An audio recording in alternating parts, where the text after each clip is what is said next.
Here it is. Okay. So this is Ascribe. You'll see that I'm logged into fr.test, languagelogic.net. So this is Ascribe version 8.0. I will be using Chrome today. It's my preferable browser for using Ascribe. And the first thing you'll note is that when you navigate to version 8.0, you will get a new sign-in screen. The home page is kind of blurred out in the background. I think if you're using IE, it is not blurred out, but in this case, it is blurred out. We ask you for your account. I'm logging into my version 8.0 account, your username, and your password. All right, so this is kind of a precursor to the whole look and feel of Ascribe version 8.0. Oh, and of course, how did I do that? Give me 1 second.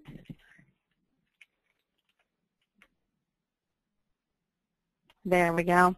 Okay, so this is the home page. The first time you access the home page, what you'll encounter is this overlay.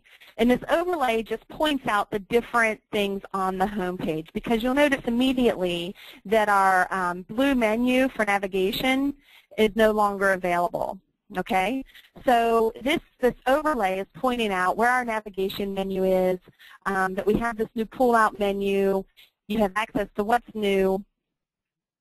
You can actually access the help system, and it talks about navigating through the Ascribe application. So we've got product-based navigation. And, of course, this little guy down here, the one-click navigation. I'm going to be talking about all of that here in a second. But the overlay, you'll be seeing more of these overlays as you as we introduce new tools or as we rewrite tools. You'll notice today in Ascribe Coder you can get to an overlay like this as well when you access the help system. Okay.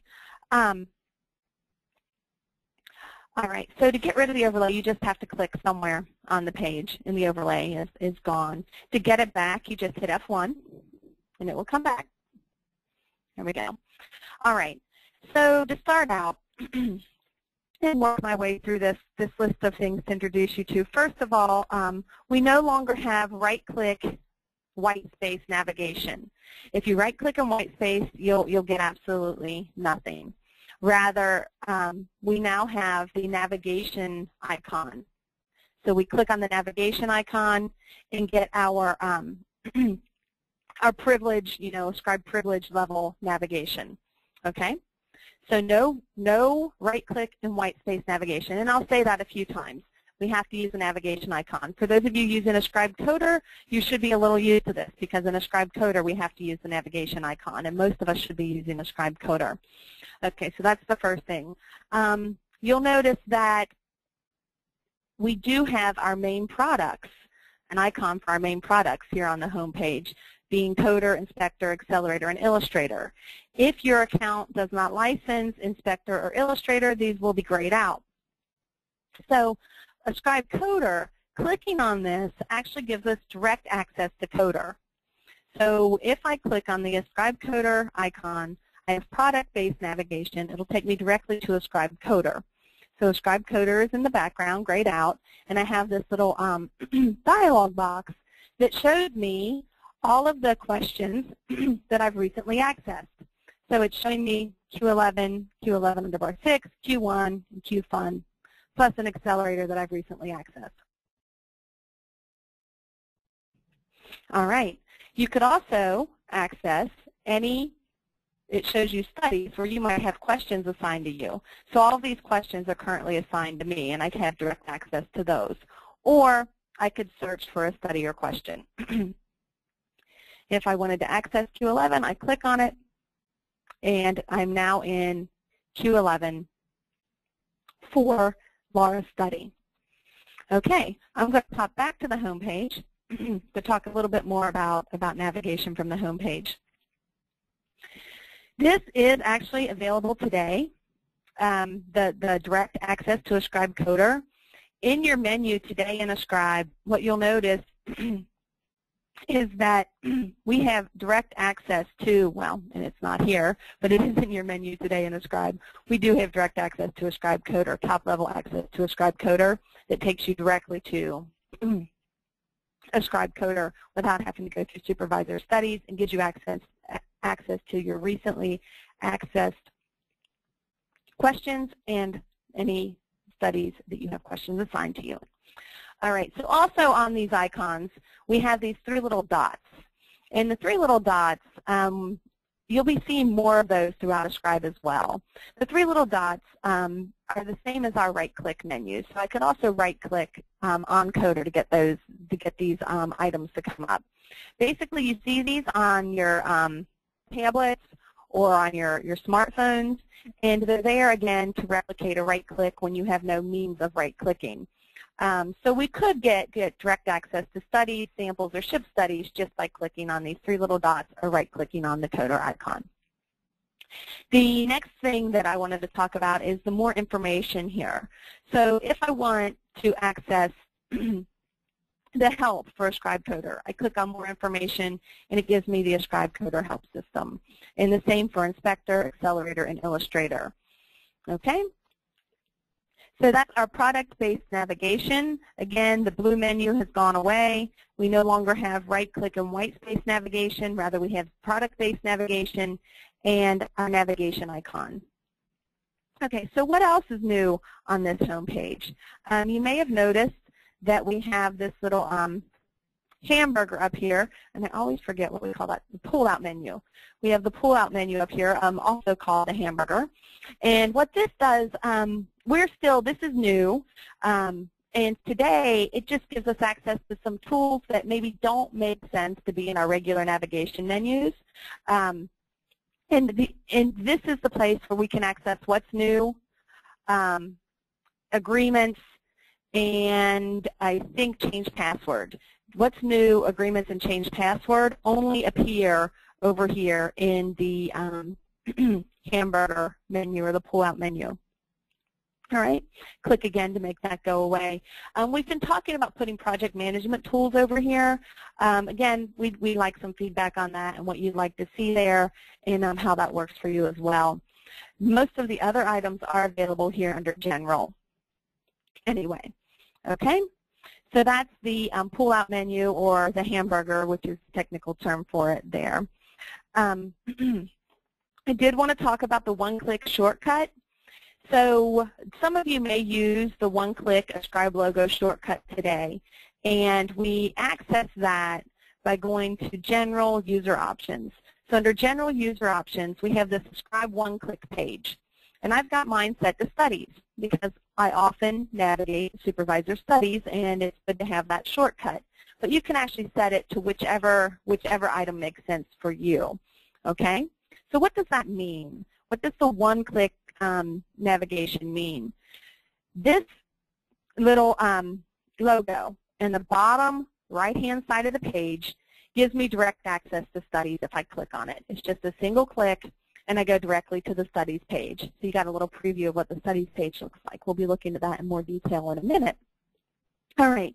So again, if I access General User Options, the Ascribe one-click page, I can set that to Studies, and I have instant access to Supervisor Studies without having to access any other menus, without having to access it there or here. Okay? I just click right here, and I'm back to Supervisor Studies. And I'm using my navigation icon that pops back over to Home. All right, so that's our one-click shortcut from User Options. One of the other things that I want to talk about here is F1. Again, I told you that F1 will bring up the overlay, which gives us direct access to our help system. If I click on this, it'll bring up my help system. Okay? Anywhere in Ascribe version 8.0, any page that we click F1 on will bring up help. So we're kind of trying to be more standardized, just like other applications, where F1 gets you directly to help. So now in Ascribe, F1 will bring up help for you for the page that you're on. Okay, so I'm going to go ahead and hit F1, and I'm going to go to my What's New page. And I'm going to go to the What's New page to kind of talk about the new look and feel, to start to talk about the new look and feel, this uniformity that has been implemented in version 8.0.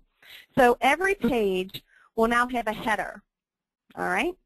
So you see we have a header here. The header is this blue color. In the header, we will always have a name for the page. So this is my What's New page. That's going to be in the top right. And a navigation icon at the top left. Clicking on the navigation icon will bring up our main navigation menu. All right, and there's the Ascribe coder that I was looking for before. Some pages will have some tools on the header, in the header bar as well. And we'll see that in a minute. So every page will now have a header with a navigation icon and a name, and it will also have a footer with our one-click link. Okay, every page will have that look, feel to it. I'm going to now navigate directly to our Supervisor Studies page. So this is the Supervisor Studies page, and the way, again, we have our header, we have our footer. I'd like to also point out that we have a couple of tools in our header. We have the Add a New Study tool and a Restore Study tool, okay? So we can now add a new study by clicking on this magic wand. We can access the Restore Study dialog by clicking on the Restore Study icon. Those items are still available when we right-click. You'll notice that the right-click menu on the study grid is very much the same as the right-click menu is today in Ascribe, okay? The main difference on our studies page is, again, that uniformity, the header, the footer, and the coloring of the grid and the font of the grid. We have applied the Calibri font throughout Ascribe, and all the grids should now have the gray and white color to them, just again for uniformity, to make everything look the same for that cohesive feel. All right? So this is the studies page. I should point out one more thing that some of you may have noticed. I'm using Chrome, and I have an Export to Excel icon here. All of our tables in Chrome will now have this Export to Excel icon. Well, I should say across all browsers now, we have the Export to Excel. All right? So you'll be seeing more of that. All right, so this again is kind of the uniform look and feel you'll see throughout. Now what I want to do is introduce you to our redesigned grids or tables. So some of our tables and grids are using a more modern grid system that's faster and gives us access to more tools. One of those is actually in our on our jobs page. So if I go to General Jobs, you'll see, well, and let me go ahead and do this month and refreshed. Actually, let me do last month and refresh. Okay, so this is our jobs page, and the jobs page is now using this new updated modern grid system. This grid system is going to be implemented on the studies page and the questions page eventually, but we wanted to introduce it here on the jobs page. Also, you'll see it on the administrator time accounting pages and transaction reports, and on a few of the other grids as well. So we wanted to introduce it first on some of the pages that we don't use every day, and let you get acclimated to it before we introduced it on the studies and questions page. So what you're going to see here is that we have a few tools above our grid. Of course, we've got the header, the name of the page, the navigation icon, and the footer at the bottom. That's going to be throughout Ascribe. This grid actually works a little differently than the tables that we saw on the studies page and the table that we'll see on the questions page.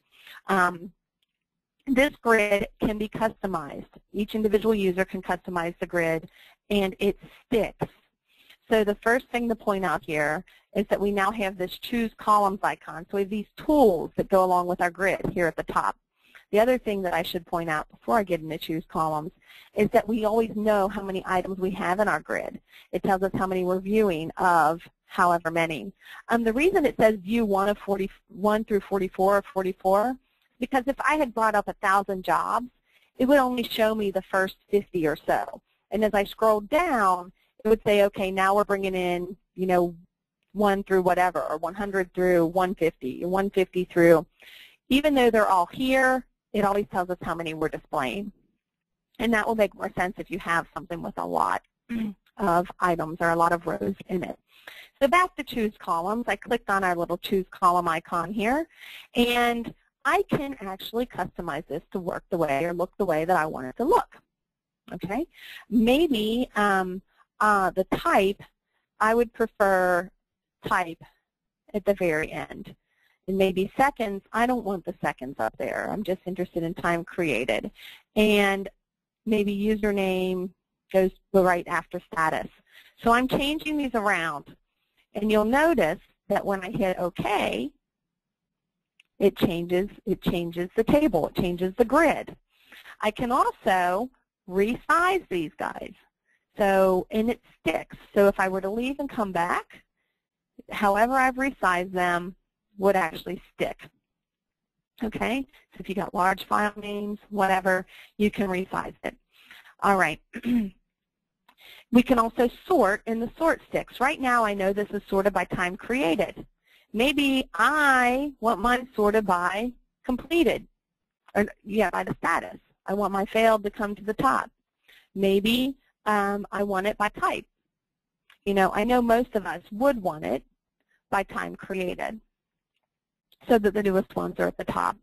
But the little arrow indicates how we have, which column we have sorted, and whether it's in ascending or descending order. Okay?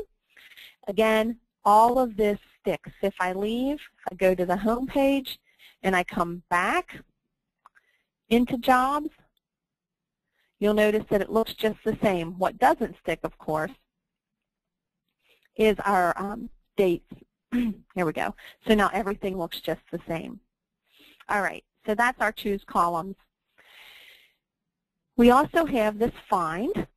So in this search or find, whatever you want to call it, it gives us access to show just the things. So let's say that I want just the usernames that contain Ascribe, and I hit search. So just the Ascribe support usernames will come up, and you'll notice it's now 1 of 38 that's showing here. But I can also say, you know what, I also want those that were of the type and maybe output, and hit search. So now I have just those Ascribe that were scripted outputs. Okay, and you can add these as many as you want. And you'll notice that, we've got contains, does not equal. So we've got a very advanced, very, very granular search here if we want it to be. Also, we've got an all or any search. So all means that, all is an or search. No, all is an and search, and any is an or search. Okay, so that's our new search. I've already talked about the output to Excel or save as Excel file. The final thing here is the reset grid settings. So if I change these and I'm like, you know what, I want those to go back to how they were when I first came in, I can reset the grid settings, and it will reset them back to the way they were when I first came in. You'll notice that seconds came back, and it looks the way it looks. Everything's in the order that it was when I first navigated in. We requested that, our support team and training team requested that for when we are trying to help someone so that we could get the same settings on both screens. All right, so again, that's our redesigned grids and tables. They are a little faster than the others and just modernized. It's got that gray and white look and feel. And this, again, will be implemented in studies and questions eventually. I don't know which release that will happen in, but we wanted you to kind of give your feedback on how it works on the jobs page and then in the administrator time accounting and transaction reports, and you may run into it in a couple of other places. Okay, so now we're going to get into Ascribe Coder and talk a little bit about Ascribe Coder. All right, the first thing that I want to talk about with Ascribe Coder is code duplicates. So I'm just navigating into this guy here, and I'm going to access my response settings and go to Applied Codes. and pulling out the code duplicates options. Today, code duplicates in Ascribe Coder is if you have code duplicates turned on, then all the duplicates will be coded. It doesn't respect our filters. It doesn't respect our searches. Okay, it just applies it across the whole base, with the base here being 1,083. At the request of our users, you now have the option to just code duplicates in the displayed responses. So if you have a filter set, or if you've searched for a certain something, then you would just code the duplicates in the displayed responses. Okay?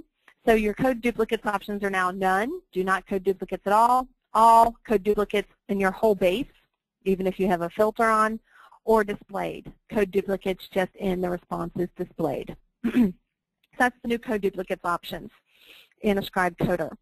The next thing that I wanted to talk about is the paging restriction. So today, we will not, today in Ascribe on the live server, we will not show you more than 1,000 responses at a time. Okay, so we page responses by 1,000. That has now been lifted. So here, this is what you'll see today if you go into this question where we have 1,083 responses and try to return all responses. It'll show us one page with 1,000 responses and a second page with 83 responses. And you can see that here, responses displayed. The second number down says 83 over 1,083. Well, we thought that was too restrictive. So now the new limit is 30,000. Okay? You don't have to put 30,000 here. When you first log in to version 8.0, that number will be set to 1,000. You can just raise it to whatever number is manageable for you. But we restrict it to 30,000. We will not display more than 30,000 responses on a single page in version 8.0. All right, so that's the paging restrictions have been lifted. We're able to show up to 30,000 responses per page. Now I want to talk about some more in our response settings. If I bring the response settings back up, I'll go ahead and hit go just to show you that they're all on one page now, and bring our response settings back up. So in our response settings, on our appearance tab, we have a new set of tools here. We can now customize which tools we're showing on the Ascribe Coder, in the Ascribe Coder Responses toolbar. So you'll notice that we can remove the print tool, the filters and sorting tool, there's a little funnel up there, the sources tool, so there's a little rainbow up there, and the word list. So all of those can be hidden. We can also hide the search result counts, the numbers here, and the search settings, which tells us whether we have a filter or a sort and what the last search was. So we can now hide all of that. Now, if we've got those all hidden and we're coding, what can we do? We've given you access to those tools in the right-click in the navigation icons menu. I shouldn't say right-click because you just have to click on it. It's just the navigation icon. Now has a tools feature. So if you wanted to access print, you could. Okay. If you wanted to access filters and sorting, sources and word lists, you can access those tools now in your navigation icons menu. Also, something that's brand new is access to open sessions. Previously, we did not have access to open sessions from Ascribe Coder. Now you do. And again, to get to that menu, I click on the navigation icon, down to Tools, and here are those tools. You cannot hide, you absolutely cannot hide the search again, or response settings. Okay? Now I'm going to turn my counts and my search settings back on and talk a little more about the appearance. So you might also notice that in the font box here on my response settings in the appearance tab, in my font box, I now have the ability to change the font of the translation, the transcription, and the notes field. That's all new in version 8.0. Okay? Previously, our notes field was automatically set to italics. That's not the case anymore. We can set our notes to a different font, or we can bold them. All right. The verbatim font has a special item in the font size, and that's hide. So if I wanted to hide my verbatim, I could. Okay. You might ask, why would I want to hide my verbatim? Some of you know why, because we're the ones that are asking for it. If we have notes and we're cleaning up the study and we want to go through and look at the notes that people took to see if we need to add new codes, if we're looking at the other mentions, that's one reason. We just want to see the notes, not the verbatim.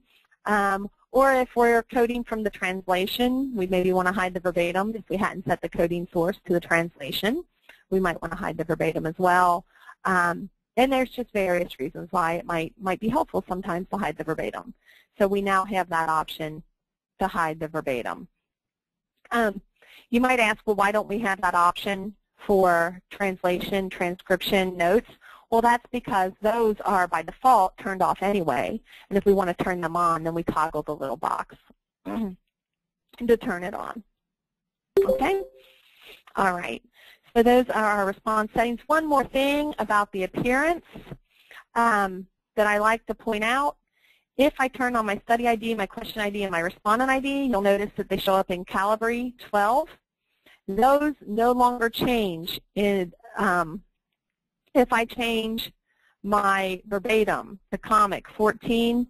Notice that the study ID, question ID, and respondent ID stay Calibri 12. They're set. We don't change those. The user doesn't have access to change those anymore, and they're no longer connected to the verbatim. All right. Cool. So that's the response settings, the appearance tools there, and the appearance fonts. Okay. So now what I want to talk about is the fact that we keep track of the load date for filtering and sorting. So I'm going to bring back the filters and sorting icon. Okay, so we now, in our filters, you'll notice that we have a load date filter. So we keep track of the date a verbatim was loaded in. All right, so we've got the load date filter, and I did not want to click off that. That's okay. Also in sorting, we've got a load order sort, and we've got a load date sort. Okay, so you can sort by the date it was loaded or the order that the responses were loaded in. All right, so those are our two new sorts in Ascribe Coder. One more thing about single mode here, or the next thing is about single mode. I control-click on the little icon to get into code single response mode. In code single response mode, there are two updates here. When you're coding, you can hit tab to get to the next response. So I'll just say this is another brand name, and I hit tab on my keyboard, and it takes me to the next response. Other brand name, tab on my keyboard, takes me to the next response. Tab on my keyboard, takes me to the next response, so on. Okay? All right. Now, make sure I explain that. So that is a shortcut to getting to the next response. And you notice I'm not saying to apply that code. The reason I'm not saying to apply the code is because the code is applied in this mode as soon as I click on it. That code is actually applied. I just need to move to the next response. It works a little different than the single response coder interface works today. All right. The next thing we can do is that we can actually now search for code by description. So if I type in DIX and hit enter, it finds my Dixie code. If I type in JEW and hit enter, it finds my Joule code.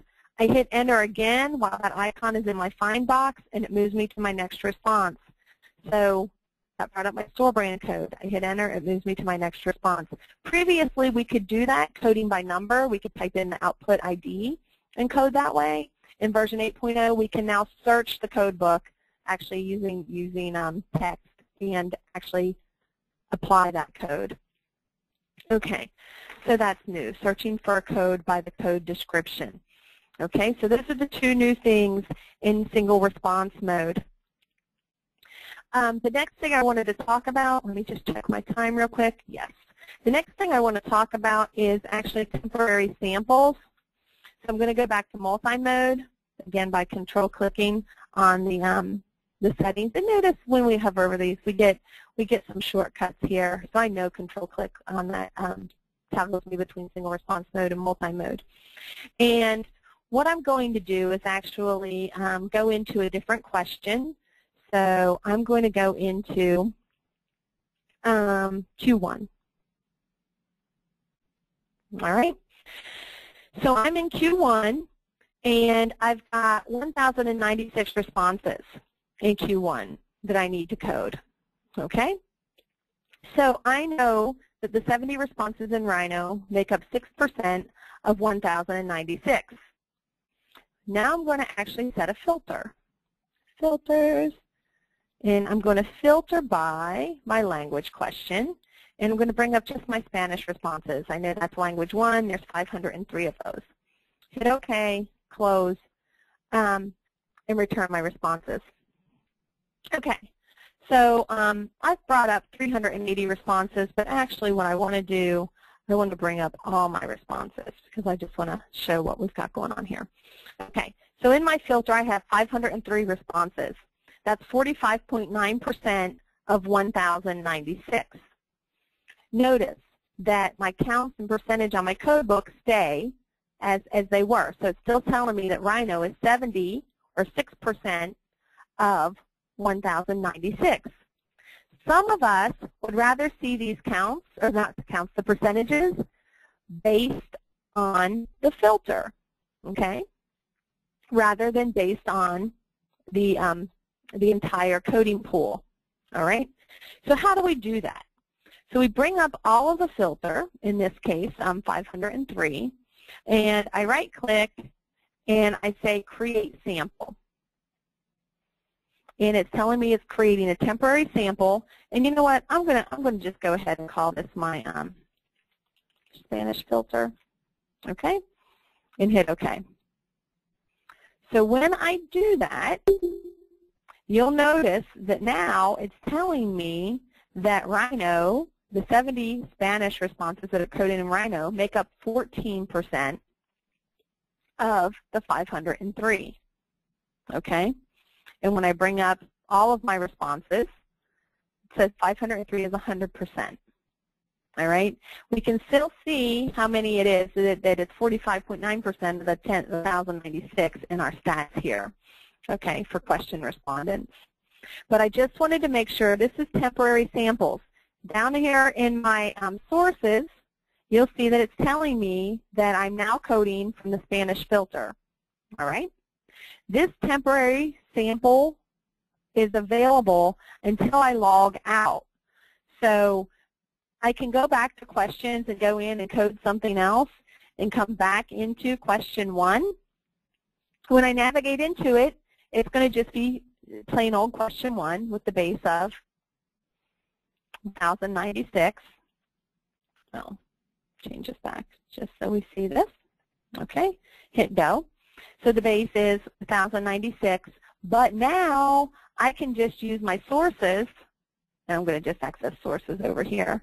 I can use my sources and turn on my sample because it sticks. It's available until I log out and log back in, okay? So now my sample has become my base, 503. Notice over here it's become my base, 503, okay? And just so that we're all very clear on what I did, this is the sources icon. And if I wanted to go back to the question as the base, then I would do this. And you'll notice now the base is back to 1,096. I wanted to make that very clear because that works a little different than review responses today. And this is in the live server today, if you set a filter, your counts and percentages are still based on that entire response pool rather than the filter. So we introduced this sampling, this temporary samples, to allow you to see or set your sample at your user sample as your base. Okay? So that's temporary samples. I think I talked about all of those. And the final thing that I wanted to talk about is ACM, or accelerator. Basically, to create a model today, you have to change the codebook properties and just name it. So this is actually an accelerator. Our accelerator has been simplified to the max. It's one page that lists any accelerators you have. You open them here. It opens a page very similar to Ascribe Coder that we're all used to. The only difference is that in this mode, we can actually edit our accelerator examples and do some other stuff. So I just wanted to make sure that for those of you that have seen accelerator or used what we used to call ACM, it has now been completely simplified. We've removed like 10 pages, put it all in one place, and made things much more accessible, easier to use, easier process flow. All right, and this is what we're doing with Ascribe. We're trying to make everything more accessible, give it that same look and feel, and reuse pages that you're already familiar with instead of inventing something brand new out of the box. All right, so the question that always comes up at this point that I want to talk about is review responses, single response coder interface, and edit the codebook. Those three windows were supposed to be removed from Ascribe on September 19th. We are not removing them on September 19th. We are leaving them available until 2015. The plan is to remove them in January of 2015 permanently. But since the fourth quarter is a very busy time for our customers, some of the feedback we had was that people needed more time. So we are leaving review responses, single response coder interface, and edit the codebook until January of 2015, but we will no longer be supporting those tools. And you will get a message when you log into those tools letting you know such. So if you have any issues with it or you want to know how to do something with review responses, a single response coder interface, or edit the codebook, our support team will not be able to help. They will be able to move you to Ascribe Coder to do the same task. Okay?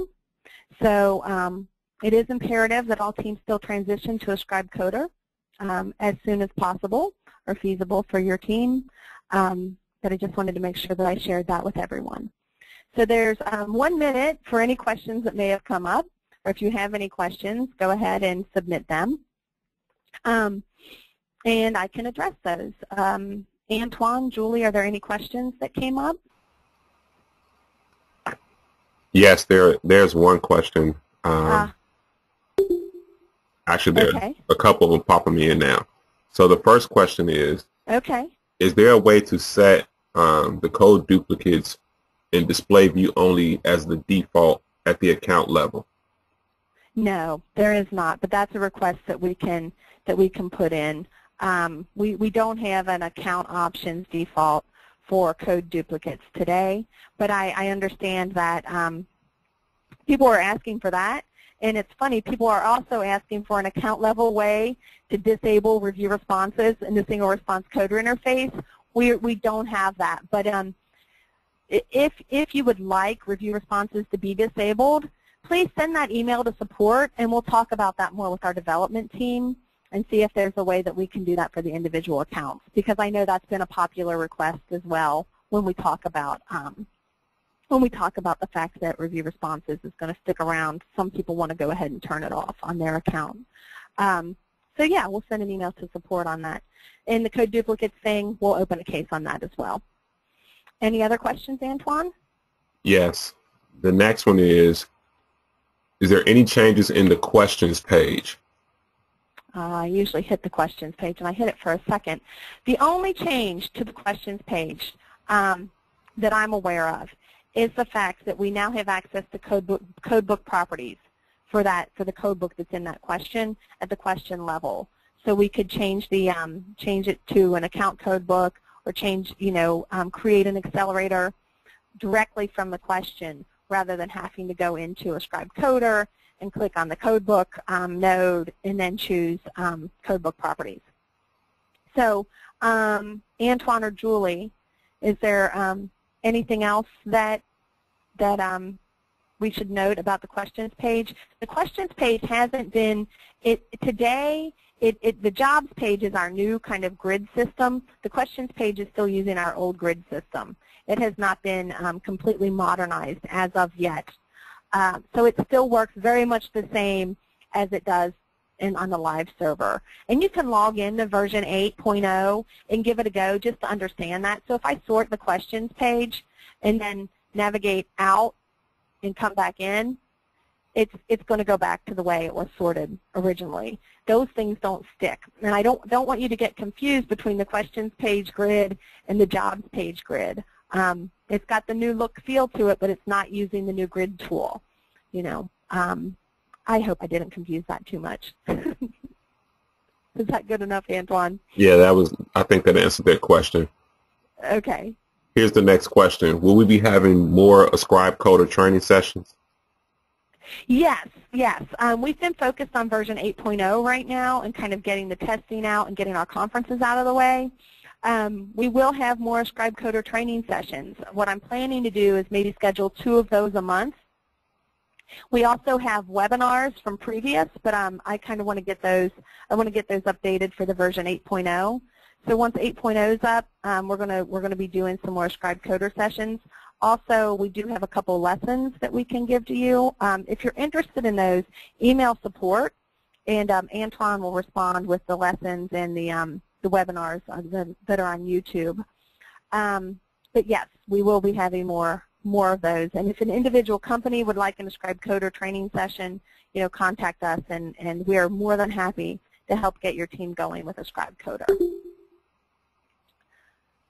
All right, anything else?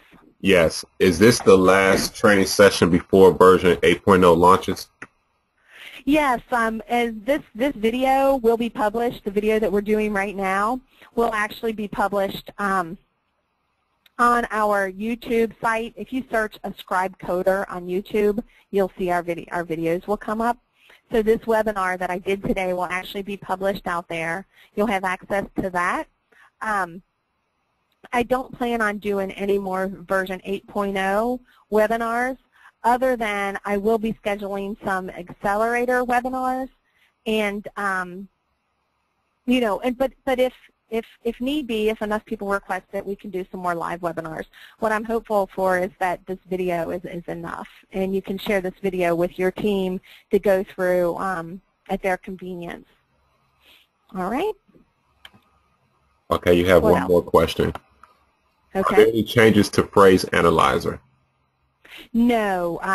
The development team is actually working on Phrase Analyzer right now. Phrase Analyzer will be just the same as it is today.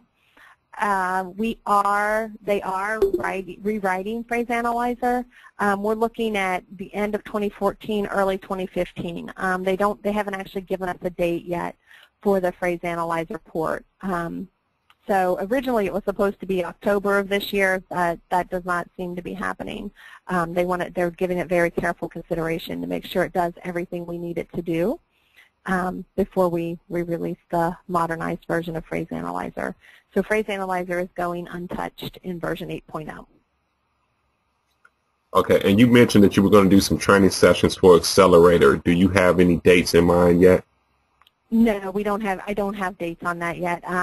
It was more important that we get it completely tested and out the door. And after it's out the door, I will be scheduling Accelerator webinars and Accelerator training sessions for individual companies.